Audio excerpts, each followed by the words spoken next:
Hi, everybody. I'm Alice K. Ruckelhouse from Suffering Well, and this is part 3, I think, of our series on discontentment.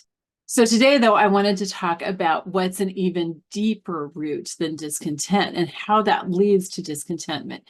So hopefully somebody has commented by now in the comments below one of the other videos. I'm recording these all one right after the other. You can probably tell because I'm wearing the same shirt in all of them. So I don't know, what comments people have made or anything, but hopefully somebody has caught on to the idea that, hey, wait a second, pride is really the root of all of this. And that's true. Pride is the root of every single sin. Stop and think about it. If you want to pause this video for a minute, think through the 10 Commandments. Pride is the root of all of those things. Pride is the root of discontentment.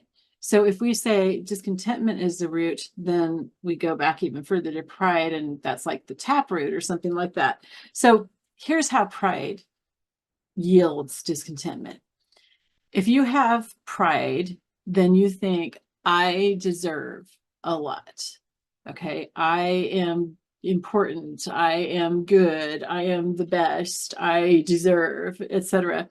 Okay, so discontentment comes out of that because, like, where God says, you shall have no other gods before me. Well, I know better than God.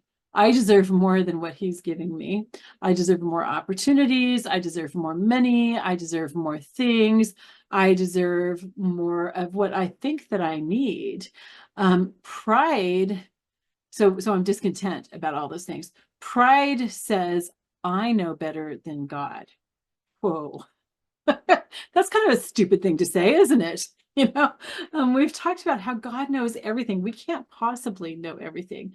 For example, just, my situation right now. I know this little moment. I know just what's happening to me. I don't know all the other areas out there that this has to do with. I'm okay. So part of my situation right now is that I'm in a lot of pain. Sometimes I feel like, why do I have to go through so much pain?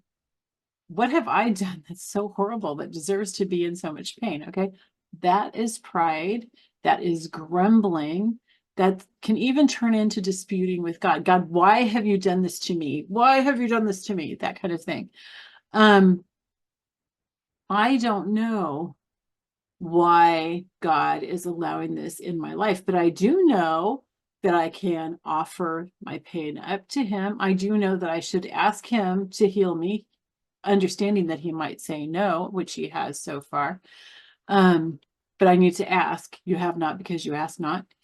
And then to live in contentment with that, to know that he's using it. A lot of times we think that if we're suffering, especially like from pain or sickness or something, that we're sidelined and we're not able to do all these things that God wants us to do. When in reality, he wants us there right then. He wants us to pray. He wants us to offer up our suffering. Maybe he wants us to, be thinking about something, something that he's convicting us of, or something that he's showing us that might be a really great thought that he wants us to share with other people. He wants us to just sit still and think through that. It's really hard sometimes for him to get us to sit still, right? But the thing is to not complain, to be humble. We have as an example our Blessed Mother, who in her fiat, she said, let it be done to me according to your word.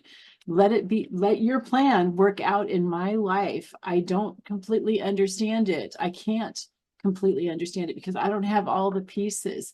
And so in her humility, she bore Jesus. In her humility, she raised him. In her humility, she stood at the foot of the cross and suffered along with her son. So she is like a really, really good example to look at for that humility. So here's what I want you to do is, again, take those 5 sins that you've been thinking about throughout this series, 5 sins that you struggle with. If you want to add more to that, then you can. Obviously, you should be applying this to any of the sins that you're struggling with. But I want you to think now of how those go back to pride. How did pride contribute to this struggle? How did it contribute to this temptation? Okay, and ask God to help you to be able to have a humility like our Blessed Mother, to have that humility that He prizes in us when we have it. He wants us to cultivate that humility so much. Look below. There are a couple of passages for you to look up, and you'll find those to be helpful as well. Okay, I love you. Remember to discuss things below in the comments, please. All right, I love you all. I'll see you later. Bye-bye.